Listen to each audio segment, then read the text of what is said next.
Eh bien salut tout le monde, c'est Clément. Aujourd'hui on se retrouve pour une toute nouvelle vidéo. Aujourd'hui on va déballer le Launchpad Pro. Donc on retrouve un design assez similaire à la boîte du Launchpad Mini qu'on avait déballé il y a quelques mois, donc je vous mettrai le lien dans la description. Donc on va ouvrir la boîte, donc c'est un unboxing reconstitué, pardon, et cette voix est enregistrée par-dessus la vidéo. Donc en ouvrant la boîte on retrouve le manuel d'utilisation, donc avec le logo de Novation en plein milieu, noir, assez sobre. Donc le Launchpad Pro, voilà, marqué en plein milieu de la page. Donc là on va voir les instructions pour savoir comment utiliser le Launchpad. Ensuite on va voir aussi une clé d'activation pour Ableton Live 9 Lite. Donc c'est la version Lite, donc je pense que c'est un peu dégueulasse de la part de Novation de mettre que la version Lite pour le Launchpad Pro. Enfin bon voilà, je vous cache la clé d'activation. Voilà. Ensuite on va voir quelques autocollants Novation, donc il y en a plein, voilà, vous voulez coller où vous voulez, et une fiche pour les instructions de sécurité, enfin bref. Donc voilà, ça on va mettre ça de côté. Ensuite, du coup, à l'intérieur de la boîte, qu'est-ce qu'on va retrouver? Donc il y a une petite mousse, on va bien sûr l'enlever. Voilà, donc là on va voir le Launchpad Pro en plein milieu. Donc voilà, comme vous pouvez voir, il est assez imposant par rapport à mes mains. Donc il est un peu plus lourd, enfin il est bien lourd d'ailleurs. Donc on enlève le plastique. Voilà. Donc on verra ça, on en reparlera juste après. Ensuite, dans la boîte, qu'est-ce qu'on a d'autre? Du coup, on a un câble qui va servir pour d'alimentation. Il va servir d'alimentation pour le Launchpad. Donc voilà, pour le connecter à votre ordinateur. Donc c'est un câble USB, voilà. Là on va avoir deux câbles qui vont servir pour les deux prises jack MIDI à l'arrière du Launchpad. Personnellement je vais pas trop les utiliser, même pas du tout, voilà, franchement c'est pas du tout mon but. Donc ensuite on a le bloc d'alimentation, lui il va pas nous servir non plus, bon vous pouvez toujours le brancher mais ça va pas servir à grand chose. Donc c'est un bloc d'alimentation 220 volts, voilà, à brancher sur votre prise. Donc avec ça il nous livre des petits adaptateurs pour des pays étrangers et une prise pour l'Europe. Voilà, je galère un peu à le mettre. Voilà, ça se clipse.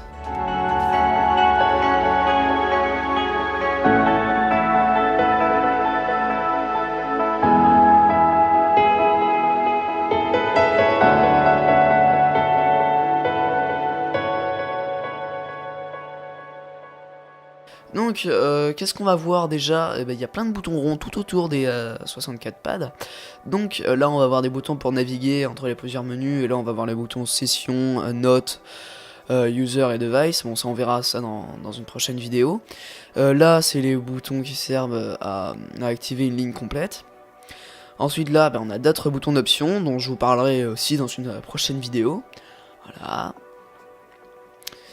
Et là aussi, on a encore plein de boutons. Donc ça c'est vraiment plein de boutons qui ont été rajoutés. Et je pense que pour vraiment des grands musiciens, ça peut vraiment bien servir. Bon, peut-être moi je vais pas tous les utiliser, mais voilà. Donc là on a aussi un bouton setup qu'on va voir juste après, qui va être plutôt pratique, voilà. Donc on dézoome, voilà. Donc comme je le disais, il y a 64 pads, voilà, qui sont sensibles à la vélocité. Donc c'est vraiment ça un gros point fort. Comme ça si jamais on doit jouer des notes, ça peut vraiment être pas mal. Donc voilà, il s'allume avec plusieurs couleurs, donc du RGB, franchement il y a 6400 couleurs, ou je sais plus combien ils annoncent ça, enfin voilà. Là il y a une petite diode qui va s'allumer, enfin on verra ça juste après. Là on a deux poignées, voilà, pour mieux la gripper parce que bon il est assez lourd quand même. Là on a marqué Novation en gros, donc à droite là on a le MIDI out et le MIDI out pardon et le MIDI in, voilà, qui vont servir à connecter des appareils externes. Là ensuite justement on a la prise qui va servir à connecter notre Launchpad à notre ordinateur. Donc voilà. Donc il est un peu dur à mettre d'ailleurs le cordon d'alimentation, pas d'alimentation, enfin le cordon USB. Voilà le beau petit geste pour faire genre on le connecte à l'ordi. Et aussi voilà la prise d'alimentation, celle-ci bon elle est pas obligatoire franchement, on peut surtout l'utiliser quand on utilise les prises MIDI out et MIDI in, quand on n'a pas besoin de brancher le Launchpad à l'ordi. Mais voilà, mais sinon si vous l'utilisez qu'avec votre ordinateur, il sert à rien. Et un bouton power, hein, voilà, bon il sert pas vraiment, enfin voilà.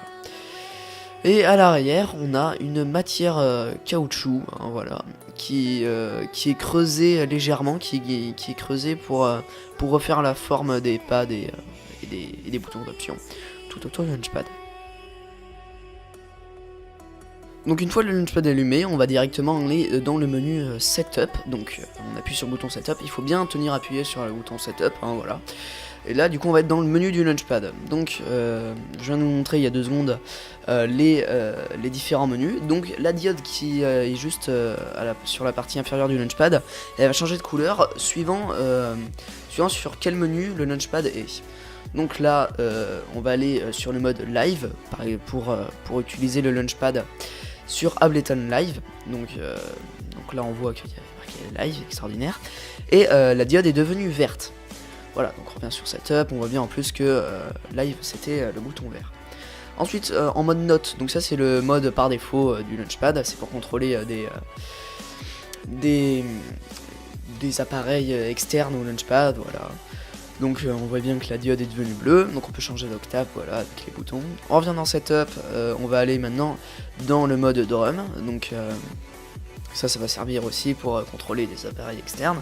Donc là la diode est devenue jaune, à peu près jaune, ouais, jaune orangé, voilà. Donc là on peut encore contrôler, voilà, avec les 2 sorties, oui. Donc ensuite on va revenir dans le menu Setup, et maintenant là c'est le menu Fader. Donc là la diode est devenue violette. Et là, ça va nous servir à contrôler des niveaux, voilà. Je sais pas trop vraiment à quoi ça sert, franchement, moi je l'utiliserai jamais. Donc là où la vélocité devient intéressante, c'est que, vous voyez, si on appuie très doucement sur le pad de tout en haut, et ben le niveau va se monter très doucement. Par contre, si on appuie très fort, et ben le niveau va se monter d'un coup sec. Donc voilà, c'est vraiment très sensible. Vous voyez, hein.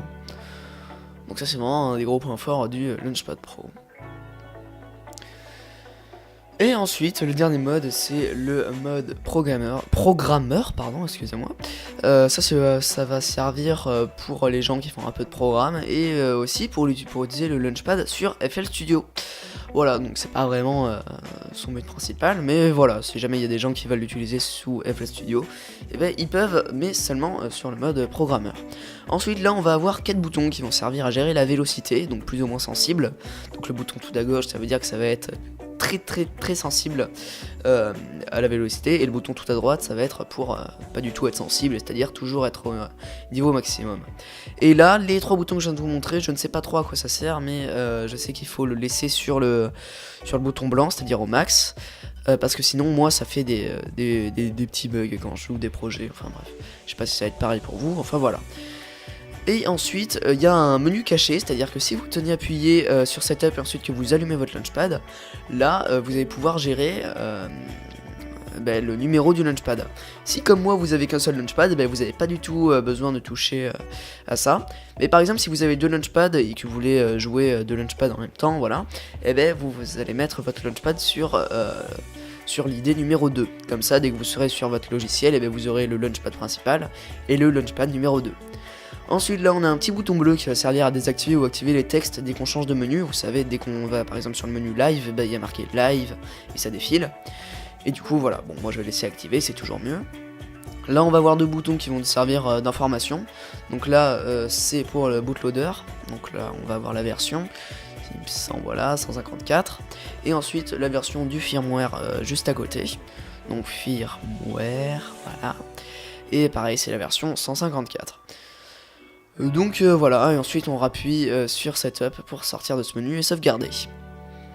Donc là le Launchpad redémarre, voilà. Donc là on voit bien toutes les couleurs qui sont présentes sur le Launchpad.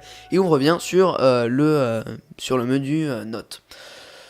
Donc voilà, c'est tout pour cet unboxing et présentation du Launchpad. J'espère que ça vous aura bien plu.